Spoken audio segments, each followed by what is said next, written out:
The true magic of Christmas.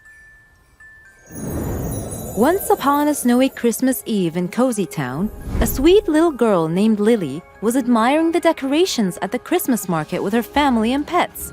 Rufus, the adventurous beagle, known for his love of digging up surprises.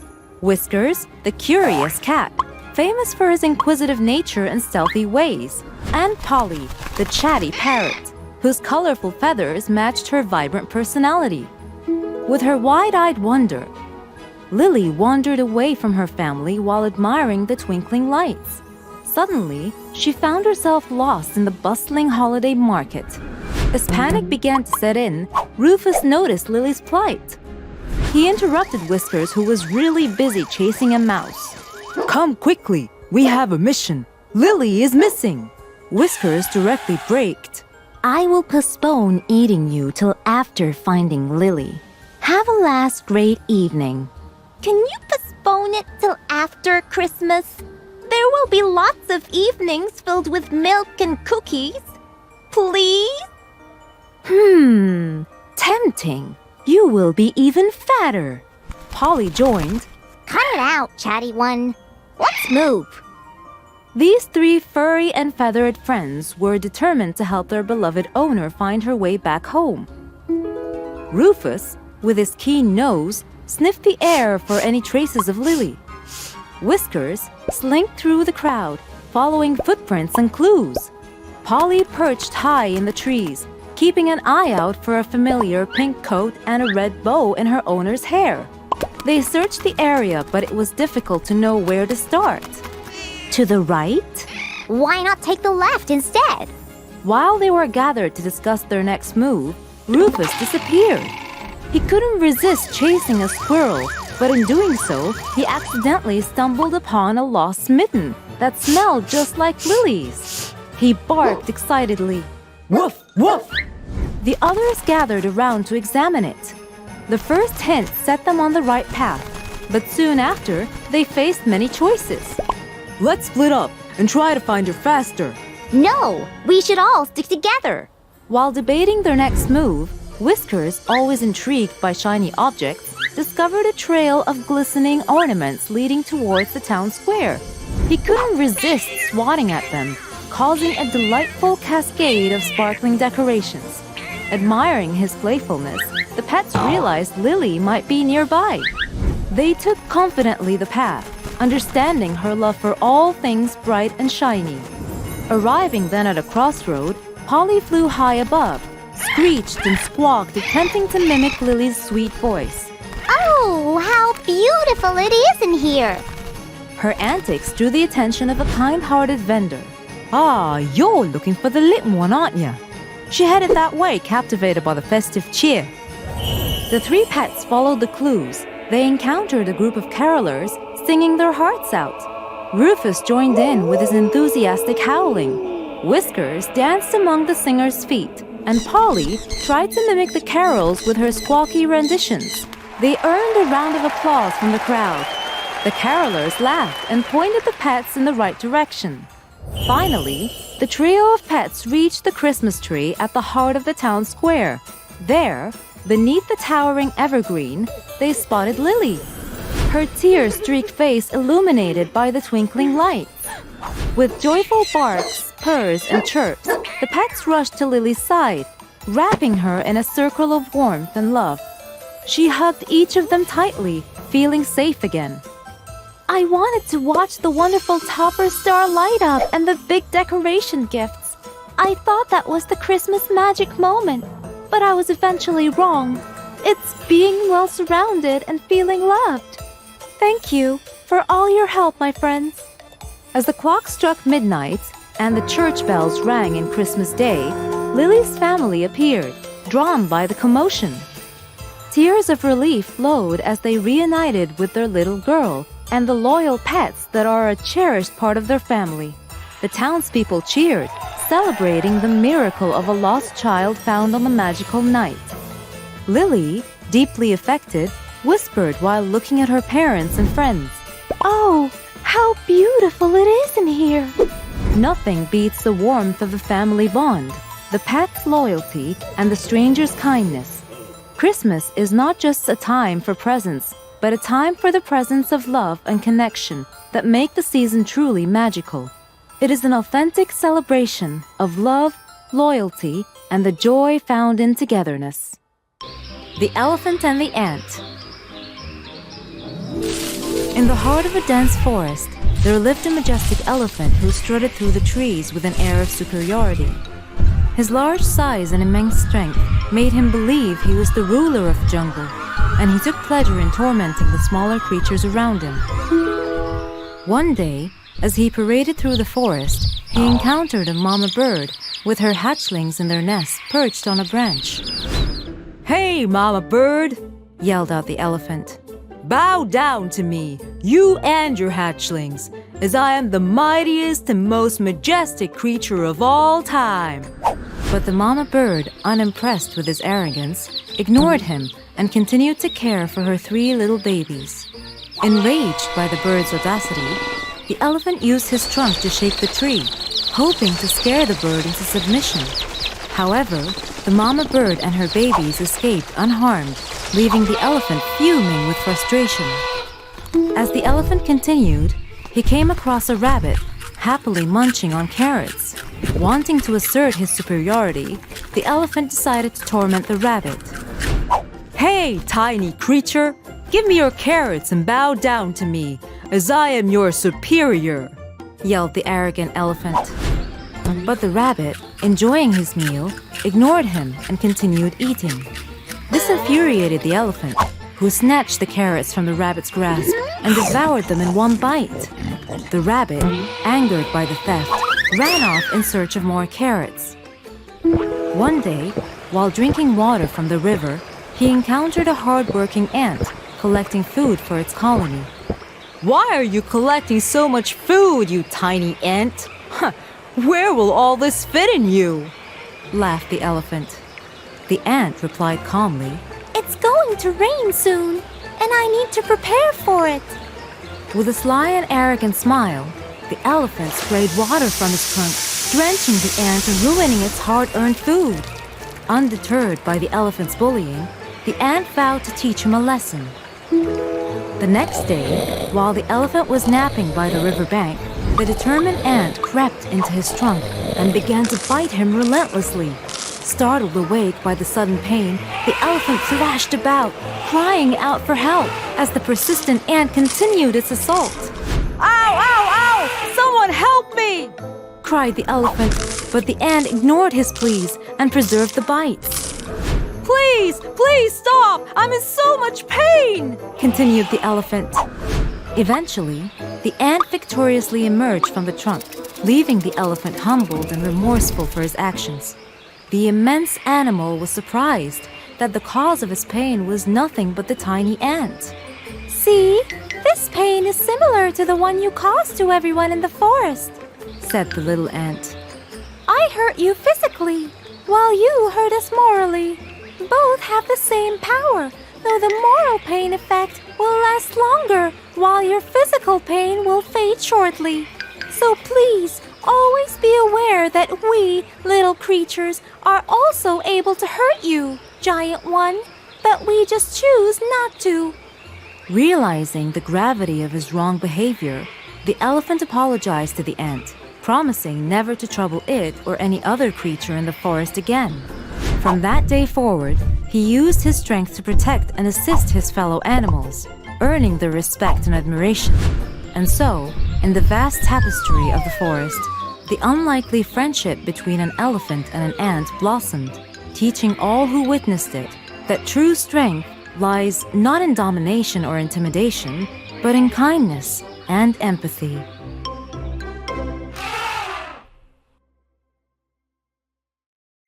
Gatito Misifu. Gatito Misifu was a lovely little cat living with her mom in a small house. Her white fur resembled pure snow.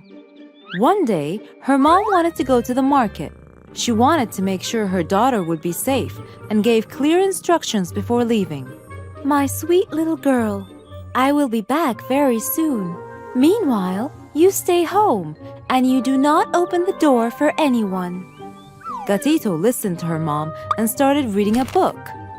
Suddenly, there was a knock at the door. Who is it? It's Sun Sansu. Sun Sansu, Gatito's friend, was a beautiful brown cat, very energetic and reckless. Come on, open the door. I cannot. Mommy said not to open the door for anyone. Okay, you come outside then. I cannot either. Mommy said to stay home. Come on, she meant not to open the door for strangers, but she was surely not referring to me. I am your best friend, and she knows me very well. Come, let's play. I have a new ball to show you, and we will stay here.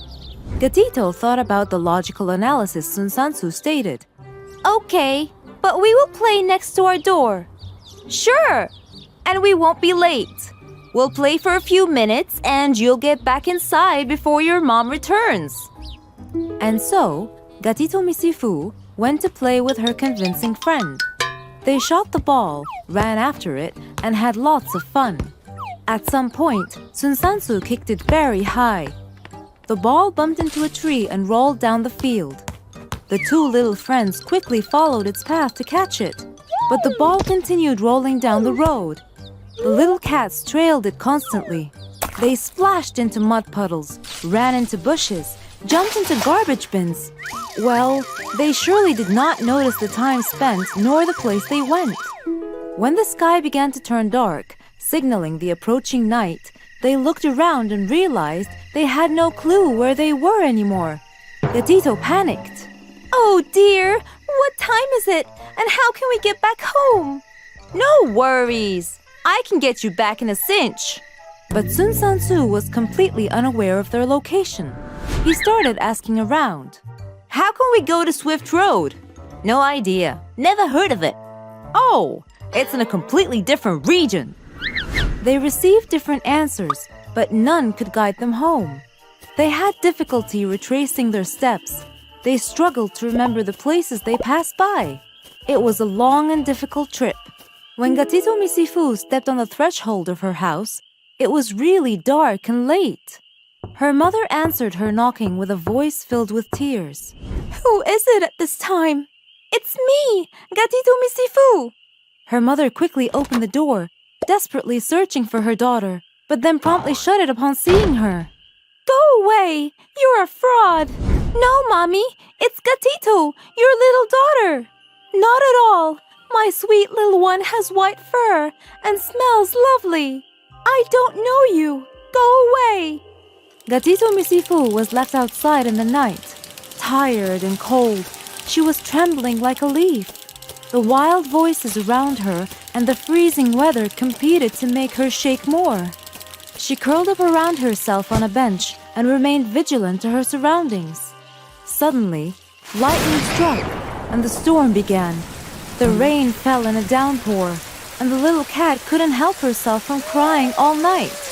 In the early morning, her mother went out to check on news concerning her missing daughter at the police station. It was then that she saw Gatito on that bench. Luckily, with the storm over, the rain had washed her, and her original fur reappeared. Oh dear, I was crazy not knowing where you were. I contacted everyone in my phone book and filed a report at the police station. Honey, what happened? Why are you sleeping here in the cold? And why didn't you come inside? I tried to, but you didn't let me in yesterday. What? Was it you? But no, it was a dirty gray cat. Sorry, Mom, for not respecting your instructions. It was me. I got lost. Her mother wrapped her warmly and escorted her home for a soothing shower and some care.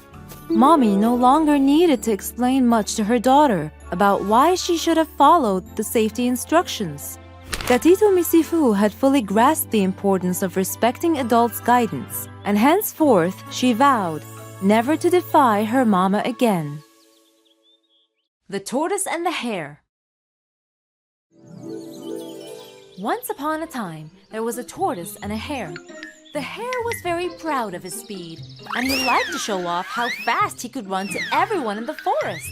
The tortoise was slow but steady. and she always moved at her own pace. One day, the hare was making fun of the tortoise for being too slow. Have you ever reached your destination? He asked mockingly. The tortoise replied, "Actually, I'm faster than you might expect. I will challenge you to a race and prove it." Is this some kind of joke? You are so funny, said the hare. I will lap you several times before you cross the finish line. I have never lost a race, he bragged. In fact, I am so confident I challenge anyone here to race against me. The tortoise said quietly, "I accept your challenge. Let's see if you can back up your words with action. Are you brave enough to race against me and prove your speed? If you are swift and quick on your feet, then winning should be an easy feat. Now, let's race." The hare thought it was hilarious to race against a slow-moving tortoise, and just for the sake of amusement, he agreed to the challenge. Sure, replied the hare. Then, let's proceed, announced the tortoise. And the fox will have the final say on who wins. So, a course was set for the next day.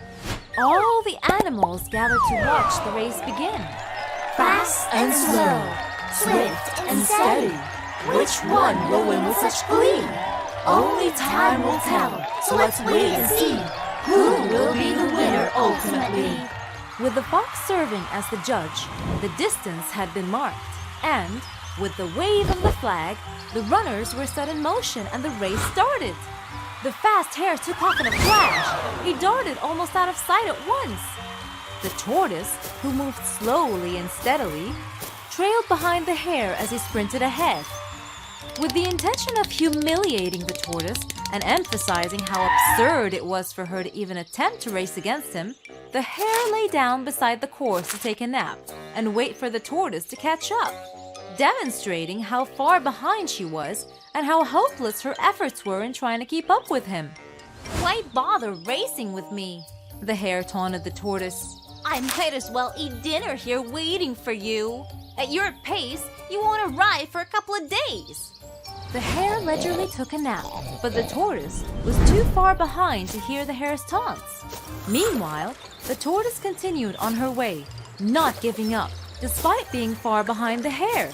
She kept moving towards the finish line without stopping. So, the little tortoise kept on inching down the road, and, at last, the slow walker reached the sleeping hare.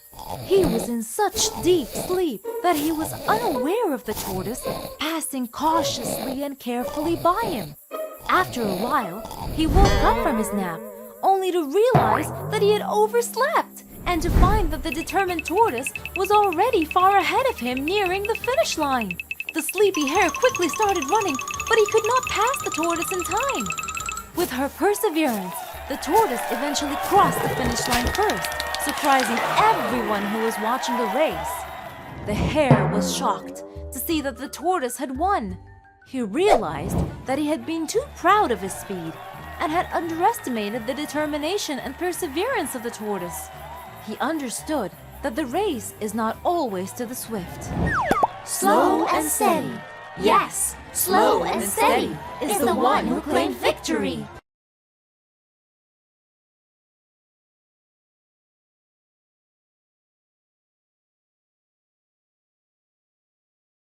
The Wolf and the 7 Little Goats. Once upon a time, in a distant peaceful land, a mother goat and her 7 adorable children lived happily in a cozy cottage near the forest, where laughter and love filled the air. One day, the mother goat needed to fetch vegetables from town. Before leaving, she warned her kids about the big bad wolf lurking nearby. "Dear children, I must go to town. Remember, never open the door to strangers, and beware of the big bad wolf. He won't spare you if he comes." The 7 little kids responded harmonically. Yes, Mother. With a warm hug, the mother goat departed. Meanwhile, the hungry wolf prowled around the cottage, drawn by the scent of the little goats. He approached and knocked on the door. "Open up, my darlings. Mother is back," he growled in a rough voice, but the 7 little goats refused to open the door, recognizing the wolf's deceit. You are not our mother. Your voice is harsh, while hers is soft and sweet. Disheartened, the wolf searched for a solution. He spotted a house with helium balloons nearby, and an idea struck him. Inhaling helium, he returned to the cottage and knocked again. "Open the door, my sweet ones. Mother has returned." This time, the youngest goat checked under the door and remained unconvinced. You're still not our mommy. Your feet are dark, while hers are white. Determined to deceive, the wolf covered his dark paws with white flour from a nearby bakery. With his feet now white, he returned to the cottage and tried once more. Open up, my darlings. Mummy is finally home, and she has gifts for each one of you. The wolf mimicked the mother goat's soft voice. The wary kids requested proof. Show us your feet. Seeing the white feet, they believed the wolf was their mother and opened the door eagerly. But their joy turned to fear as they faced the hungry wolf, ready to devour them with a menacing grin. Didn't your mother warn you about strangers? Now you'll be my supper. The terrified goats scattered inside the house, seeking hiding spots. One hid in the laundry basket, another in the oven, one under the bed, while another tried to hide in a pot. Well, the wolf found them and captured 6 of the kids inside a big bag. But the youngest, cleverly hiding in the clock case, managed to escape. Planning a grim dinner, the wolf left the house carrying the big heavy bag and headed into the forest. By the river, he lay beneath a tree to rest a bit and soon fell asleep with the bag next to him. Meanwhile, the mother goat returned to find her cottage in chaos. Oh no! What happened here? Where are my sweet little kids? Horrified, she searched for her missing children and heard a faint noise coming from the clock. Upon opening it, the scared baby goat leapt into her arms. Determined to rescue her other kids, the mother goat went out in pursuit to find the wolf. She spotted him sleeping beneath a tree, with the bag of captured goats beside him. She quickly released her little ones and devised a plan to end the wolf's threat. "Fetch some big stones, my sweethearts. We'll fill the wolf's bag while he sleeps," she instructed. The little goats obeyed, filling the bag with heavy stones. As the sun set, they returned home safely, grateful for their escape and their unbreakable bond. The next day, the thirsty wolf woke up and rushed to the river, carrying the heavy bag. But as he leaned in to drink, the weight of the stones pulled him into the water, never to be seen or heard from again. Peace returned to the forest, thanks to the bravery and cleverness of the mother goat and her little kids. The Lion and the Mouse. Once upon a time, in a dense and sprawling jungle, there lived a mighty lion named Leo. Leo was revered by all the animals in the jungle for his strength and power. However, he was often aloof and didn't bother to befriend the smaller creatures around him. One day, tired from hunting all morning, Leo lay asleep in the forest, under a large shady tree, his great head resting on his paws. Some mice that lived at the foot of the tree scrambled over the sleeping lion to return to their home. But just as the last timid little mouse, Mia, was crawling over him, and in her fright and haste to get away, she accidentally ran across the lion's nose. The lion woke up with a roar. Roused from his nap, Leo was startled and annoyed. He laid his huge paw angrily on the tiny creature, trapping her and aiming to kill her. "You woke me up," he roared. The mouse was frightened.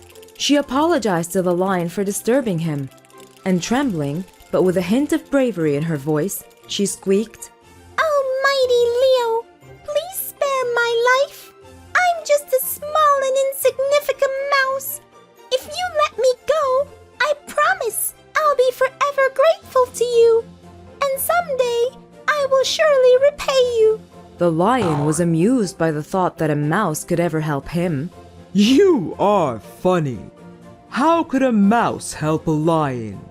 Curious and intrigued, Leo chuckled at the thought of a tiny mouse ever being able to help him, the king of the jungle.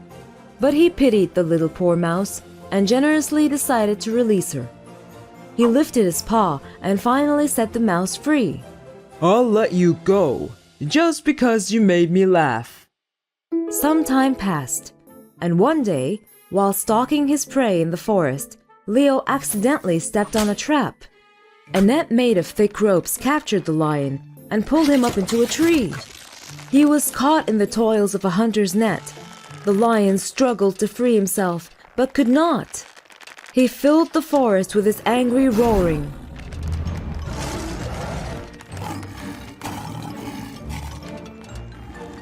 Several animals ran to help the lion. They struggled to break him free, but only ended up making him entangled further and further.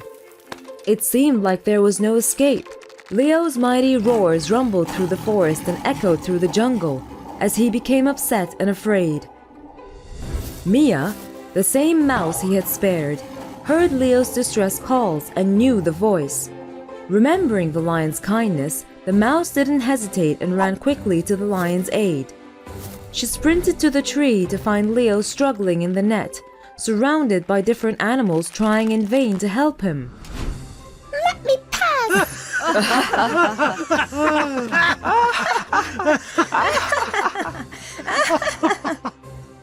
If we couldn't help, how will you be able to do so, small little thing?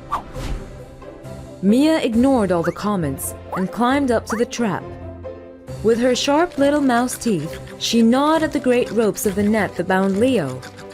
Tirelessly working, she continued chewing the thick ropes, bit by bit, until Leo was finally free. You laughed when I said I would repay you. Now you see that even a mouse can help a lion. Leo was astonished and profoundly grateful to the little mouse who had once been at his mercy. He realized that kindness and help could come from the most unexpected places and the smallest of creatures. From that day forward, Leo and Mia formed an unlikely friendship, and the lion learned that might wasn't the only source of strength. It was obvious for both of them now that no act of kindness, no matter how small, is ever wasted. They understood the value of compassion and friendship, regardless of someone's size or appearance. Good deeds are always rewarded. The Three Little Pigs. Once upon a time, there were 3 little pigs, Strawy, Sticky, and Bricky, living with their mama pig in a small house. It was time for them to leave their home and learn to live on their own. My dear children, the time has come for you to go out into the world and make your own way. Go and start your new lives, but don't ever forget, whatever you do in this world, do the best you can. This is the only and the best way to stay alive. A little sad but excited, the 3 little pigs said their goodbyes to their mommy and set off. After a while, they found a piece of land where they could build their own home. The youngest, Strawy, was a bit lazy. He was determined to build his home with straw. He thought this was the easiest and fastest way to build a home. That way, he had heaps of time to play. Strawy finished his house in one day. He yelled out to the other piglets. Hey, you guys, I'm already finished. Oh, okay, but this house doesn't look steady at all. Don't worry, nothing will happen. The middle piglet, Sticky, was slightly more diligent and constructed a little cubby house using sticks and twigs. His house took exactly 3 days to finish. This house was a bit steadier than the one with straw. My dear brother, you've done a great job, but this doesn't look safe at all. Don't worry, this house is very safe. While Strawy and Sticky were having a great time near their newly built houses, singing, dancing, playing, and killing time, the eldest of them all, Bricky, was constantly working because he didn't think much of their ideas.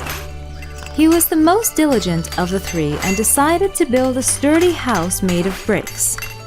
The other piglets laughed. They thought that his effort was useless. Why would you bother with this when you can quickly finish like we have? Bricky didn't bother listening to them and worked for 1 whole week and managed to finish his house made out of bricks and rocks.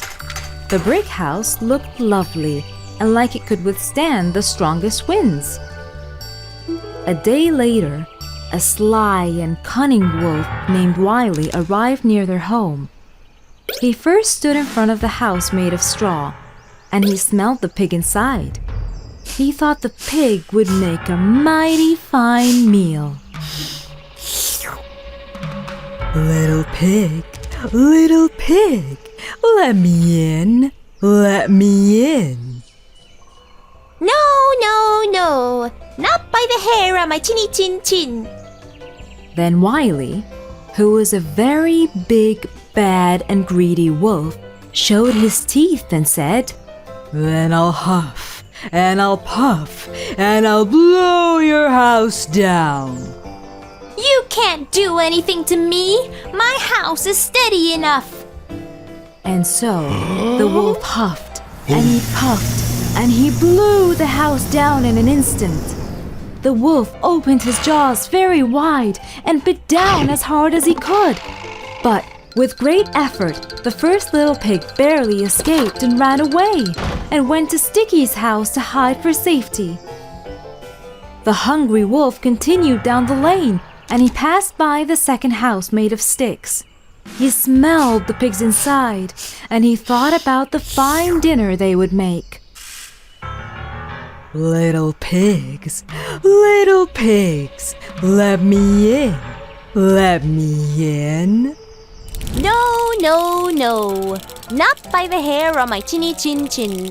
Then I'll huff, and I'll puff, and I'll blow your house down. You can't do anything to me. My house is steady enough. The wolf huffed, and he puffed, and tried to blow the stick house down, but it took a bit more effort. Eventually, he succeeded. His big jaws clamped down on nothing but air, and the two pigs ran away and rushed to hide in Bricky's house, which was the sturdiest of them all. The starving wolf chased them and arrived at the third piglet's brick house, where he could smell all three of them inside. He knew that they would make a lovely feast. Little pigs, let me in, let me in. No, not by the hair on my chinny chin chin, said the third little pig confidently. Then I'll huff, and I'll puff, and I'll blow your house down. Don't you even try, you bad wolf. You cannot come in this house. Well, he huffed, and he puffed.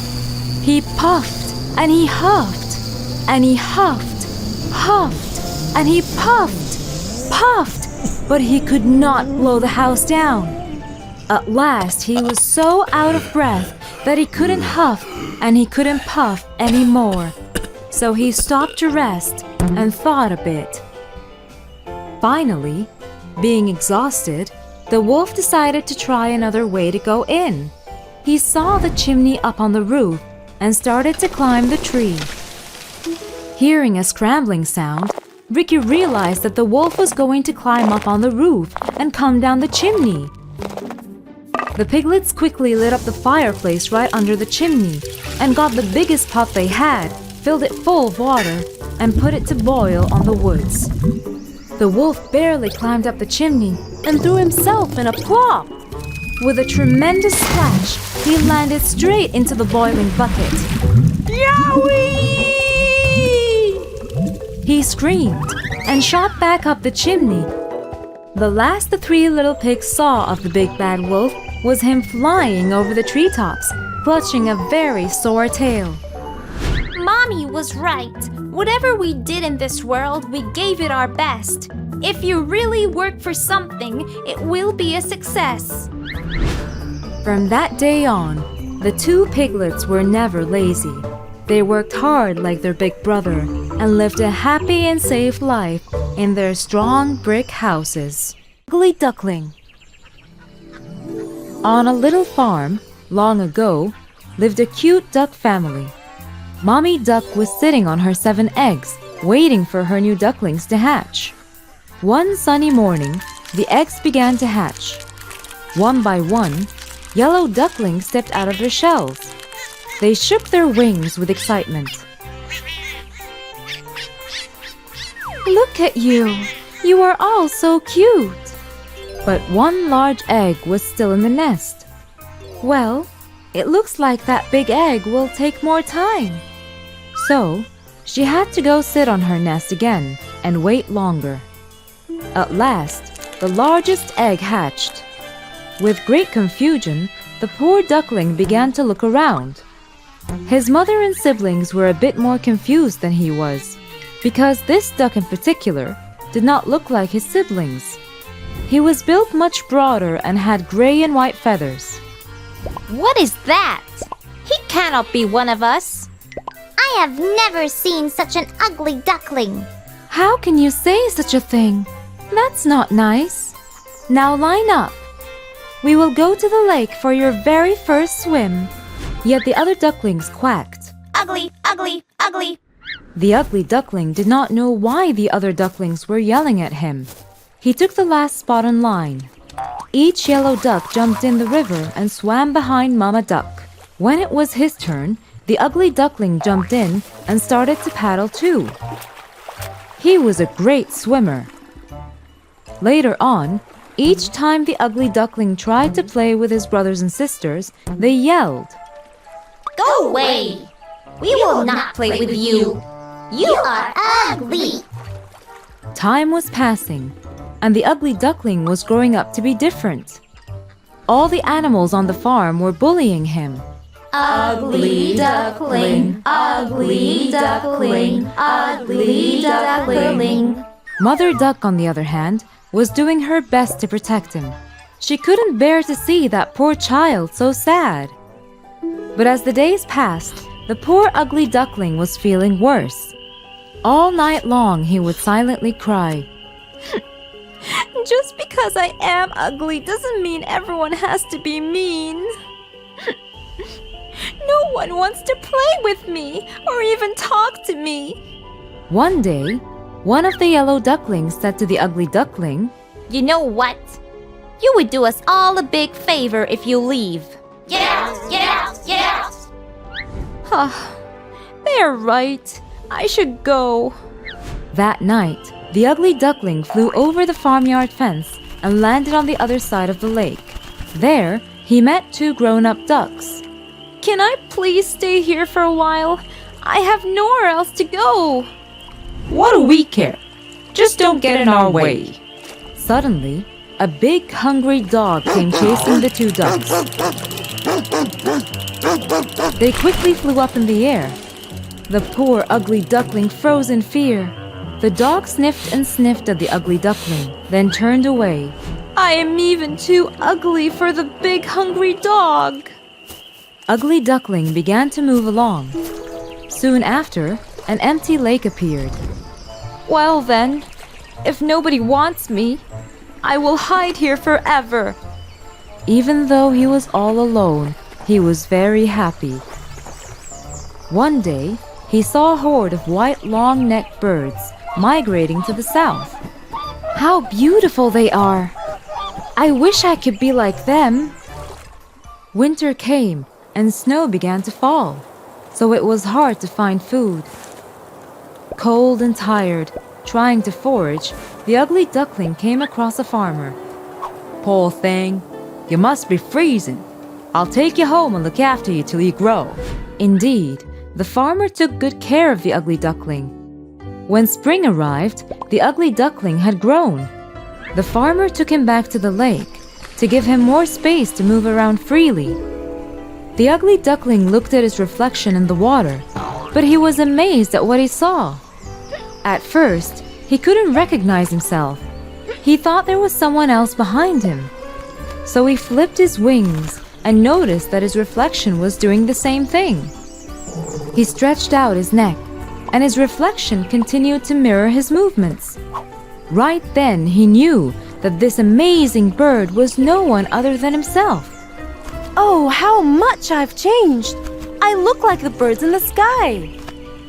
While he was swimming in the lake, he came across a wedge of swans. They took him along and traveled joyfully together. Finally, the ugly little thing was accepted and loved by his new friends, to whom he belonged.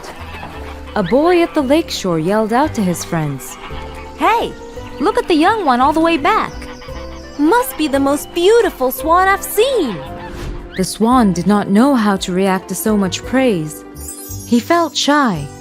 After being mocked for so long, he couldn't believe he was being appreciated and accepted. I've never dreamt someone would call me beautiful someday. I wish I had received the same affection when I was the little and ugly creature. I wouldn't have spent such a sad childhood. Why do people treat others according to their looks? That is so sad. Yes, from the beginning, he indeed was a swan. He was just an unfortunate egg, which got mixed up in between the ducks. But now, he was with his real family, and ahead of him was a happy life.